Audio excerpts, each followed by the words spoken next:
Hello guys, ये video हमारी tort पे। इसमें हम टोर्ट के बारे में डिस्कस करेंगे, टोर्ट के नेचर और डेफिनेशन के बारे में। तो हम टोर्ट ऑफ नेचर देखते हैं। The word tort has been derived from the Latin term tortum which means to twist. The law of tort consists of various tort or wrongful act whereby the wrongdoer violates someone's legal rights vested in the another person.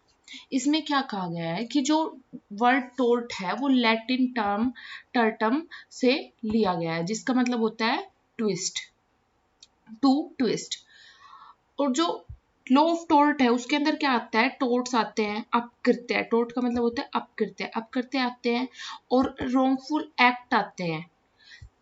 कोई person दूसरे person का right violet करता है तो वो अपकृत्य होता है, वो टोर्ट के अंडर आएगा। यहाँ हम डेफिनेशन देख लेते हैं।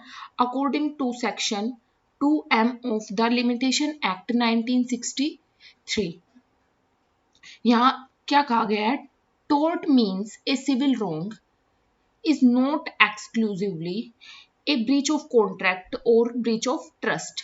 इसमें क्या कहा गया है कि जो टोर्ट है वो क्या है, एक सिविल रॉन्ग है, ये सिविल टाइप का रॉन्ग है। और ये जो ब्रीच ऑफ कॉन्ट्रैक्ट और ब्रीच ऑफ ट्रस्ट है उनसे अलग है। Breach of contract, breach of trust ये भी सिविल रॉन्ग ही है, बट टोर्ट इनसे अलग है, टोर्ट इनके अंदर इंक्लूड नहीं होता है।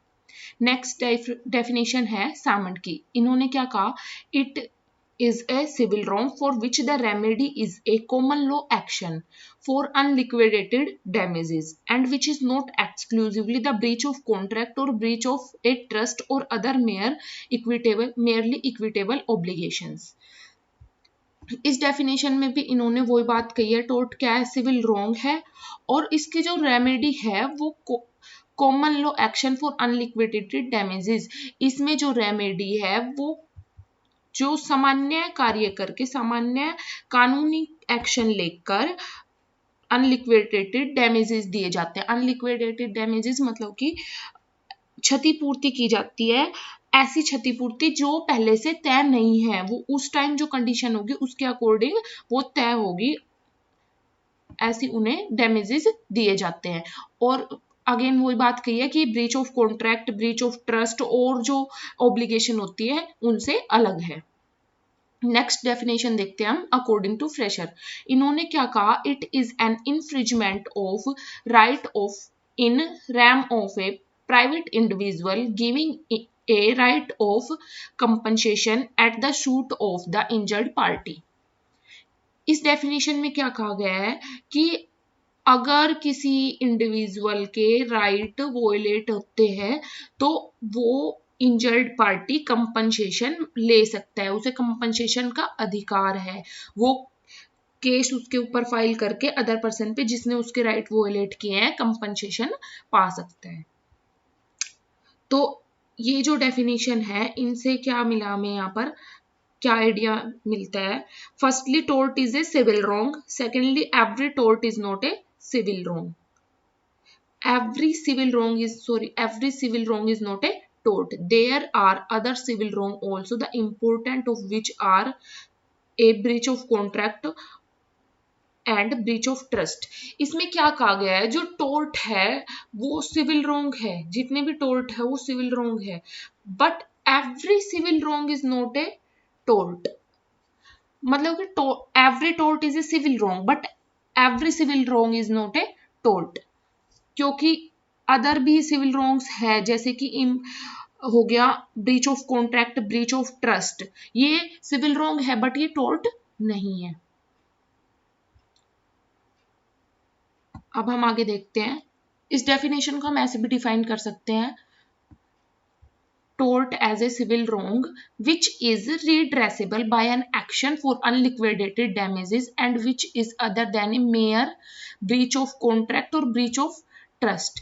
इसमें क्या कहा गया है इस डेफिनेशन में कि जो टोर्ट है वो सिविल रॉन्ग है, वही बात है, और जो इसका रिड्रेसेबल मतलब इसका जो निवारण है वो अनलिक्विडेटेड डैमेजेस देकर किया जा सकता है।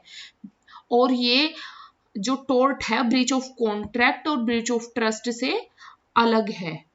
अब हमने इस डेफिनेशन में ये 3 बातें ऑब्जर्व की है. First, tort is a civil wrong.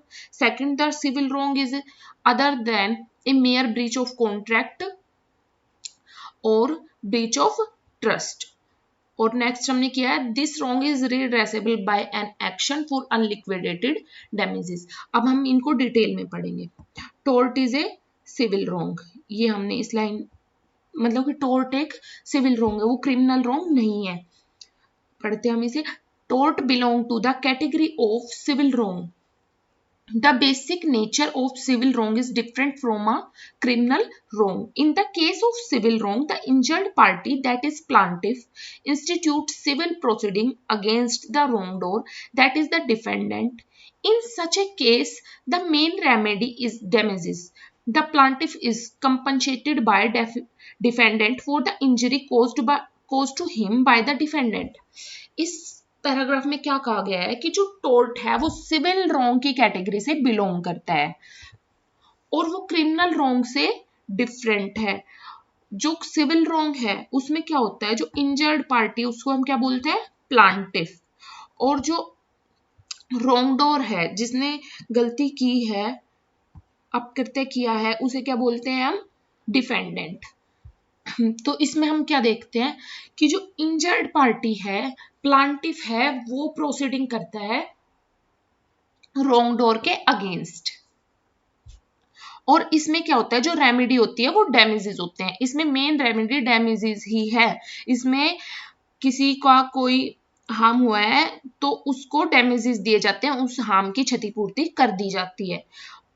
और मोस्टली क्या होता है, कंपनसेटेड किया जाता है प्लांटिफ को डिफेंडेंट के द्वारा. जो भी डिफेंडेंट, प्लांटिफ को इंजरी हुई है डिफेंडेंट की वजह से, तो डिफेंडेंट उस इंजरी का कंपनसेशन, इंजरी के लिए कंपनसेशन प्लांटिफ को दे देता है. अब हम क्रिमिनल रॉन्ग के बारे में जानते हैं. क्रिमिनल रॉन्ग क्या है, दस criminal proceeding against the accused are brought by the state. Moreover, in the case of criminal wrong, the individual whose is the victim of crime, the sufferer, is not compensated. Justice is administered by punishing the wrongdoer in such a case. Criminal जो wrong होते हैं उनमें क्या होता है, जो criminal proceeding होती है, जिसने क्राइम किया है उसके अगेंस्ट जो प्रोसीडिंग चलती है वो स्टेट के द्वारा चलाई जाती है. इसमें हमने टोर्ट में पढ़ा, सिविल रॉन्ग में पढ़ा था हमने कि वो प्रोसीडिंग प्लांटिफ चलाता है रॉन्गडोर के अगेंस्ट. बट जो क्रिमिनल रॉन्ग है उसमें जो प्रोसीडिंग होगी, क्रिमिनल प्रोसीडिंग, वो स्टेट चलाएगा, स्टेट के द्वारा की जाएगी. और इसमें जो क्रिमिनल होता है, जिसने क्राइम किया है, वो कंपनसेट नहीं करता. जिसके साथ क्राइम हुआ है उसको, जिसने क्राइम किया है वो कंपनसेट नहीं करता. जिसके साथ क्राइम हुआ है उसको हम क्या बोल देंगे यहाँ पर, विक्टिम ऑफ क्राइम. उसको क्या बोल रहे हैं यहाँ पर, द सफरर. तो सफरर को यहाँ पर क्रिमिनल, जिसने क्राइम किया है उसके द्वारा कंपनसेट नहीं किया जाता. यहाँ सफरर को जस्टिस मिलता है, न्याय दिया जाता है रॉन्गडोर को पनिश करके. अब हम नेक्स्ट पढ़ते हैं. The tort is other than a mere breach of contract or breach of trust. कि जो tort है वो breach of contract मतलब कि कॉन्ट्रैक्ट का उल्लंघन और breach of trust, ट्रस्ट का उल्लंघन से, उन दोनों से अलग है. ये कैसे है देखो. tort is a civil wrong which is not exclusively any other kind of civil wrong. If we find that the only wrong is a mere breach of contract or breach of trust, then obviously it could not be considered to be a tort. इसमें वही बात कही है कि अगर tort एक civil wrong है but वो अदर सिविल रॉन्ग की तरह नहीं है, उनके अंदर वो इंक्लूड नहीं होता. अगर कोई रॉन्ग है, वो ब्रीच ऑफ कॉन्ट्रैक्ट है और ब्रीच ऑफ ट्रस्ट है, तो ऑब्वियस सी बात है कि वो टोर्ट नहीं होगा. एग्जाम्पल देखते हैं. Thus, if a person agrees to purchase a radio set and thereafter does not fulfill his obligation, the wrong will be mere a breach of contract. It is only by the process of elimination that we can be able to know whether the wrong is tort or not. इसमें क्या कहा गया है कि एक person है, वो agree हो गया है, मतलब कि एक पर्सन दूसरे पर्सन को रेडियो सेट देता है.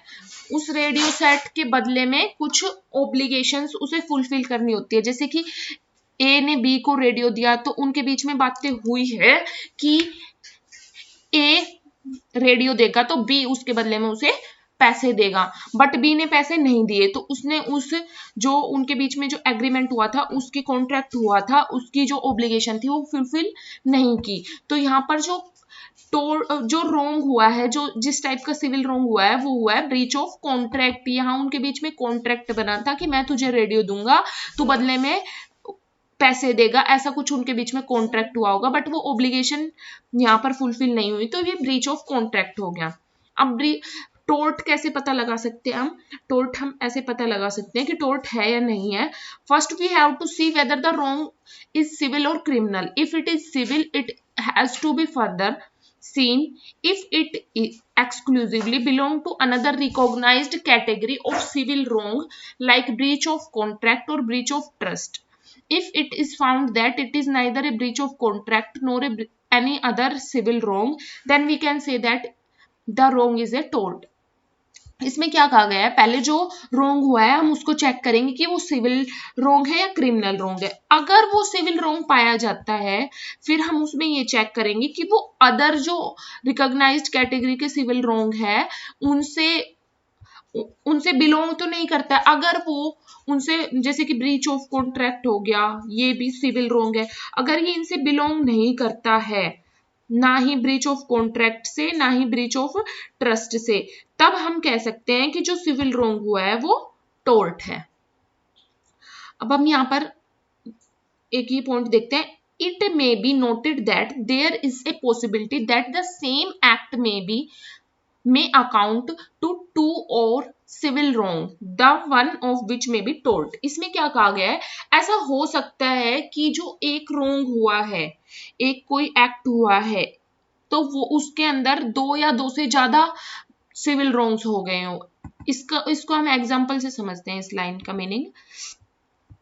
If A deliver his horse to B for safe custody for a week and B allow the horse to die for starvation, B's act amount to two wrongs: breach of contract of bailment and commission of tort of negligence. Since the both wrongs are civil wrong and damages is main remedy for any kind of civil wrong, the plaintiff can claim damages either under the law of tort negligence और for the breach of contract of bailment. इसमें क्या कहा गया है कि एक person ए है, उसने अपना जो हॉर्स है वो बी को दे दिया एक वीक की सेफ कस्टडी के लिए कि भाई तुम उसका ध्यान रखोगे एक वीक के लिए।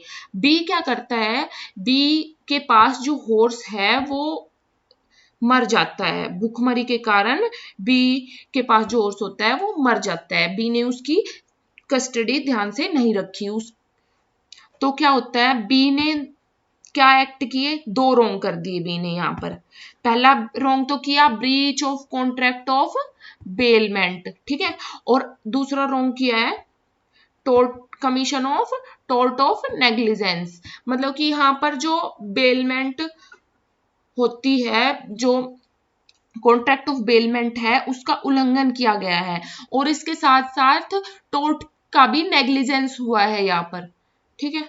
तो यहाँ पर जो पर्सन है जिसके मतलब कि हॉर्स की डेथ हुई है वो ए पर्सन है। यहाँ पर ए के पास यहाँ पर क्या दो रेमेडी हो गई। एक तो वो किसके अंडर रेमेडी प्राप्त कर सकता है, किसके अंडर कंपनसेशन ले सकता है, कॉन्ट्रैक्ट ऑफ बेलमेंट के अंडर भी और टोर्ट ऑफ नेग्लिजेंस के अंडर भी।